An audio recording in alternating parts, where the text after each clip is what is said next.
Hello everyone, I am Nikki and welcome to Nikki CS class. Nikki CS class में आपका स्वागत है।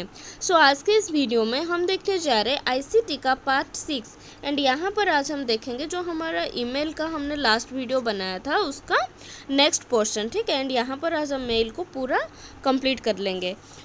First topic is type of email account. There are various type of email accounts. अगर हम देखें तो first जो हमारा टाइप है वो है पॉप। ठीक है, पॉप का मतलब क्या है? Post office protocol. Post office protocol यहाँ से ही आपको याद रख लेना है कि जैसे हमारा बेसिकली पोस्ट ऑफिस में होता है, पहला हम क्या करते थे, ऑफलाइन कुछ भी लेटर्स कुछ भी मैसेज हम फॉरवर्ड करते थे, तो पोस्ट ऑफिस प्रोटोकॉल ये ओनली ऑफलाइन के लिए यूज होता है। ठीक है, ऑफलाइन यूज होता था पहले। एंड यहाँ पर क्या होता है, जैसे पोस्ट ऑफिस में हमारा लेटर्स हमने फॉरवर्ड कर दिया एंड वहाँ से एक एम्प्लॉय क्या करता था, सारे लेटर्स को वो इकट्ठा जो था उसको क्या करता था, कौन सा लेटर कहाँ पर जाना है कैटेगरी वाइज सेपरेट कर लेता था। ठीक है, कौन सा मैसेज रीड हो गया है, कौन सा मैसेज न्यू है, कौन सा मैसेज अनरीड है, अभी भी फॉरवर्ड करना है। सेम एज इट इज़ हमारा पोस्ट ऑफिस प्रोटोकॉल भी यहाँ पर काम करता है। अगर हम इसको देखें तो यहाँ पर क्या है कि जो here the client रिट्राइव्स all the message from the server. Server से क्लाइंट क्या करता है, सारे मैसेज को रिट्राइव करता है एंड स्टोर करता है लोकली एंड मार्क कर देता है कि कौन सा मैसेज हमारा न्यू है, कौन सा मैसेज अनरीड है। ठीक है, ये है बेसिकली हमारा पॉप।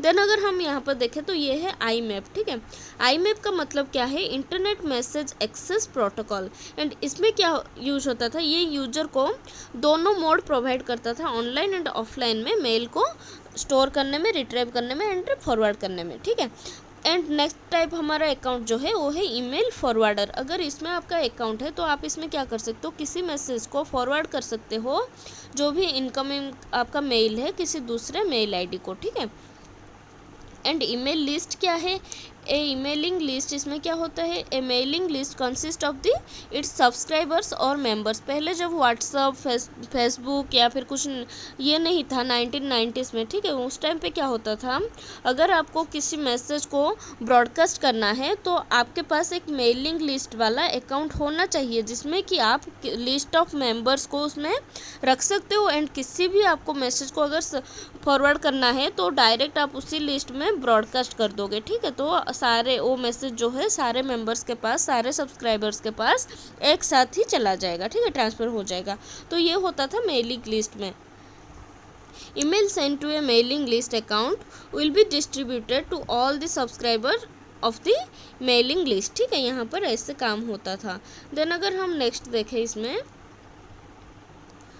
ऑटो रेस्पॉन्डर में क्या होता है, with in an email account, अगर इसी टाइप का आपका ईमेल अकाउंट है तो यहाँ पर आप एक रेडीमेड रिप्लाई पहले से ही लिख के रख सकते हो एंड ये कोई भी इनकमिंग आपका जो मैसेज आता है उसमें ऑटोमेटिक ये रिप्लाई बैक कर लेगा उसी मैसेज को, thank you for this information या फिर कुछ भी आप पहले से ही लिख के रख लोगे। ठीक है, पहले से ही वो मैसेज आप बना के रख लोगे, तो जब भी एक इनकमिंग मैसेज आपको आएगा तभी ये क्या करेगा, ऑटोमेटिक कुछ मैसेज सेंड कर लेगा। ईमेल ब्लैक होल, ये क्या होता है, अगर आपके पास किसी एड्रेस से किसी मैसेज आ रहा है और आपको लग रहा है कि ये बकवास है, ठीक है, ये स्पैम है, ये कोई वायरस क्रिएट कर सकता है, ठीक है, तो आप कुछ सर्टेन एड्रेस का जो मेल एड्रेस होता है उसको आप क्या कर सकते हो, इसी ब्लैक होल अकाउंट पे रख दोगे। ठीक है, तभी क्या होगा, ये ऑटोमेटिक एवॉइड डिस्कार्ड कर लेगा कि @ के बाद कुछ आ रहा है तो ये मैसेज मुझे नहीं चाहिए, तो ये आपको क्या करेगा, आपका इनकम मतलब आपका जो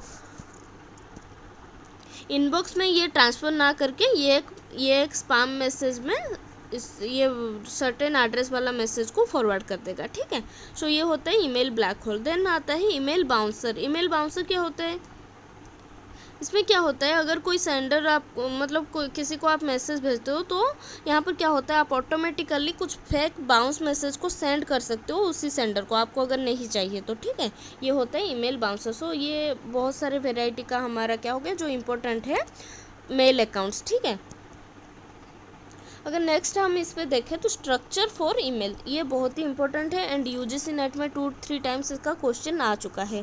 there is a standard structure for email. Email का जो स्ट्रक्चर है वो बहुत ही स्टैंडर्ड है। ठीक है, and email contents are primarily classified as 2, header and body. Normally ये जो है हेडर रहता है ईमेल में एंड उसके साथ ही इसका बॉडी पार्ट रहता है। ठीक है, जैसे ये हमारा हेडर हो गया एंड ये हमारा बॉडी पार्ट हो गया, ठीक है। Then we are going to see the contents come under two separate header and body, ठीक है। सो ये इसका डेफिनेशन अगर हम देखें तो हेडर क्या है, द ईमेल हेडर क्या करता है, ये देता है हमें common detail about the message such as the unique identity of the message. So header part में क्या होता है, आपका मैसेज का जो यूनिक एड्रेस है, ठीक है, हर जो एड्रेस एक ईमेल एक कैंडिडेट को मिला है उसका एड्रेस हमें मिल जाता है हेडर पार्ट में कि फ्रॉम कहाँ से आया है, ठीक है। The details of the user of from and to ends are also stored here. So header part में ही आपका फ्रॉम कहाँ से आया है, टू किसको भेजा गया है, ठीक है, ये सारा डिटेल्स आपका रह जाता है। The extra content of the header can vary according to the email system that generate the email message। तो email system के हिसाब से आपका कंटेंट जो हेडर में रहता है वो वेरी करता है, लेकिन नॉर्मल पोर्शन जो रहता है वो फ्रॉम एंड टू का एड्रेस ही रहता है हेडर पार्ट में, ठीक है। अगर नेक्स्ट हम यहाँ पर देखें तो डिफरेंट टाइप का और क्या क्या इन्फॉर्मेशन रह सकता है, सब्जेक्ट, ठीक है, sender, date and time received, reply, recipient to, CC, BCC, recipient email address, attachment, ठीक है, ये सब हो जाता है हमारा हेडर पार्ट में। नेक्स्ट अगर हम यहाँ पर देखें तो एक के बाद एक ये होता क्या है, सब्जेक्ट में क्या होता है, बेसिकली आजकल हम सब ईमेल एड्रेस ईमेल सबका एक होता है, ठीक है, तो हमें पता है कि सब्जेक्ट क्या होता है। सब्जेक्ट पार्ट में हम क्या लिखते हैं कि जिस बारे में आपका ये ईमेल है, the topic of the message, message का हमारा टॉपिक क्या है, और सब्जेक्ट ऐसे लिखना चाहिए कि सब्जेक्ट देखते ही किसी बंदा को पता चल जाए कि ये मैसेज इसी पॉइंट ऑफ व्यू से आया है, ठीक है। In most email system if the content view of the folder is set to view each message separately, the subject part will be visible with the username के साथ subject part visible होगा, ठीक है। These subject fields are scanned by the spam scanner to evaluate the message। so ये subjects क्या है और email address ये दोनों spam scanner के द्वारा स्कैन हो जाएगा एंड इसके बाद अगर ये यूजफुल है तो इनबॉक्स में जाएगा, अदरवाइज स्पैम मैसेज में ये स्टोर हो जाएगा, ठीक है। सेंडर कौन है, सेंडर जो सेंड करता है मैसेज को।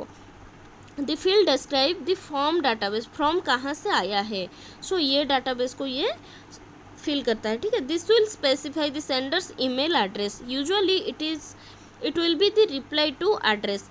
सो फ्रॉम कहाँ से आया है अगर आप देखोगे तो आप नेक्स्ट क्या करोगे, रिप्लाई बैक करने से ये क्या करेगा, रिप्लाई में ये फ्रॉम एड्रेस हमारे पास आया है वो टू कर देगा कि reply back to this address, ठीक है, इसलिए ये डाटाबेस में स्टोर होता है।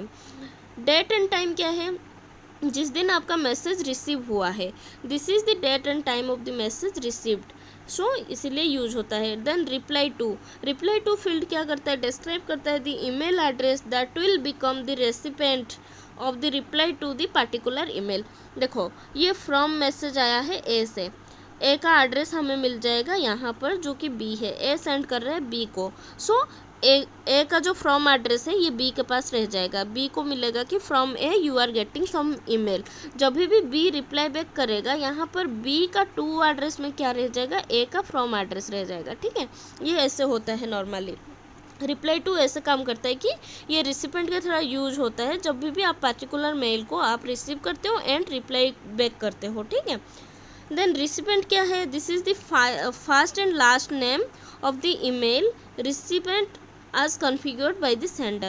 so सेंडर क्या करता है, फर्स्ट जो रिसीव करता है नॉर्मली मैसेज को उसी को हम रिसिपेंट बोलते हैं, ठीक है।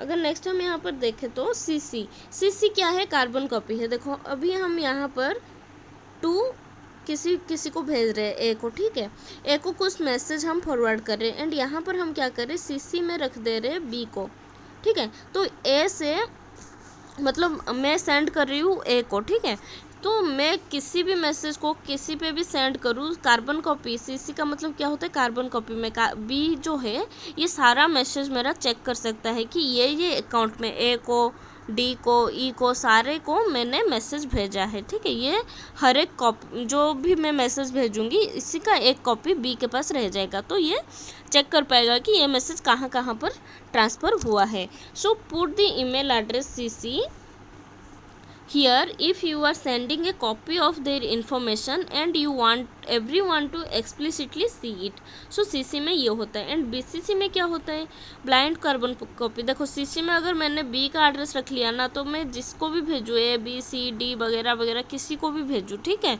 वो सब देख पाएंगे कि एक कार्बन कॉपी B के पास भी है, ठीक है। B सबको देख सकता है एंड सभी B को देख सकते हैं कि एक कार्बन कॉपी जो मैंने भेजा है, ठीक है, वो B के पास है। एंड BCC में क्या होता है, ब्लाइंड कार्बन कॉपी। यहाँ पर क्या होता है, put the email address here if you are sending them a copy and do not want other recipient to see that you send it to this contact also.